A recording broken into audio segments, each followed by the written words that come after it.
Assalomu alaykum va rahmatullohi va barakatuh. Bugun juma, barchaga xayrli jumalar tilagan holda hozir bir ustozdan Alloh rahmat qilsin, Yusuf Qarzoviy Rasulullohning bir hadislarini aytdilarda, insonga ajoyib ta'sir qiladi. Sizlarga ham aytib bergim keldi shuni. Bir kuni Rasululloh sollallohu alayhi vasallam sahobalardan so'radilar. Eng iymoni taajjubli bo'lgan kimlar deb so'radilar. Iymoni taajjubli bo'lgan insonlar kimlar deb so'radilar Rasululloh. Sahobalar o'ylanib turib, farishtalar bo'lsa kerak deyishdi. Rasululloh aytdilarki, sallallohu alayhi vasallam, ular iymoni qanday taajjubli bo'ladi? Allohning oldida-ku ular dedilar.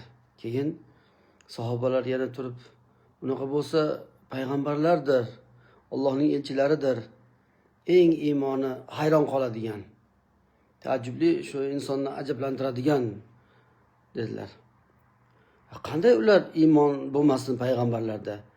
Ularga doim vahiy kelib tursa, Alloh bilan bog'lanib tursa ular iymoni ham hayron qoldiradigan emas dedilar.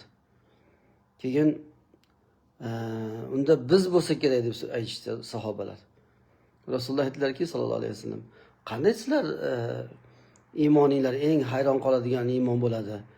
Rasululloh sizlar oranglardilar-ku, Rasululloh bilan birgasizlar sizlar. Rasulullohga kelgan vahiyni ko'ryapsizlar, mo'jizalarni ko'ryapsizlar dedilar. Unda kim deb so'rashdi sahobalar.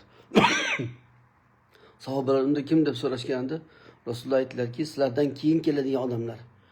Sizlardan keyin keladi, ko'radi, ikkita muqovani o'rtasida kitob bor ekan. Shu kitob ichidagiga iymon keltiradi va shunga amal qiladi. Va bularning ajri juda ham buyuk bo'ladi.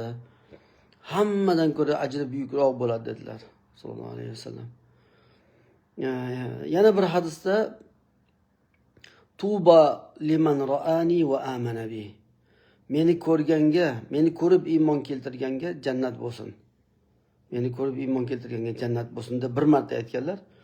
Tuba liman amana bi va lam yarani. Meni ko'rmasdan iymon keltirganga deb jannat bo'lsin deb 3 marta qayta aytganlar. Yana bir hadisda sahobalarga aytganlarki, ummatimga bir vaqt keladi, ulardan bittasi qilgan amaliga oladigan ajri sizlardan 50 tasini ajrini oladi. Bizdanmi yoki o'zlaridan 50 tasinimi deb so'rashganda sizlardan deganlar. Alloh taolo bu ummatni juda ham bir barakali ummat qilgan. Alloh insondan bo'ladigan hamma narsani qadrlaydi. Sharoitiga qarab amal qilayotganlar hech bir amali zoya ketmaydi. Ya'ni bitta amalni ikki xil odam qilishi mumkin. Orasida juda ham katta farq bo'lishi mumkin.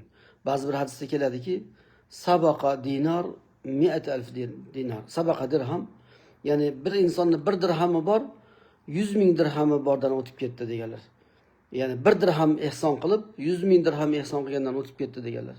Qanday deb so'rashganda, bu 1 dirhami ehson qilgan odamni o'zi 2 dirhami bor edi, xolos, bor puli shu edi.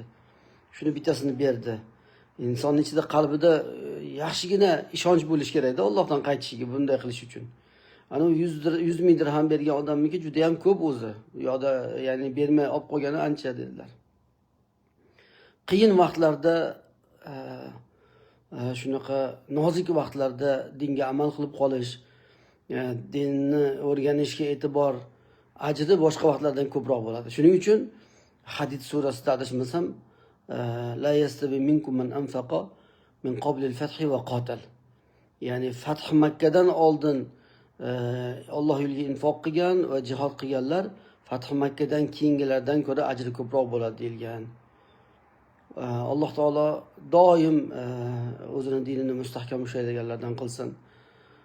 Sinovlari og'iridan asrasin Alloh taolo. Sinovli vaqtlarda sobit qadam bo'lib turishni hammamizga nasib qilsin. Assalomu alaykum va rahmatullohi va barakatuh.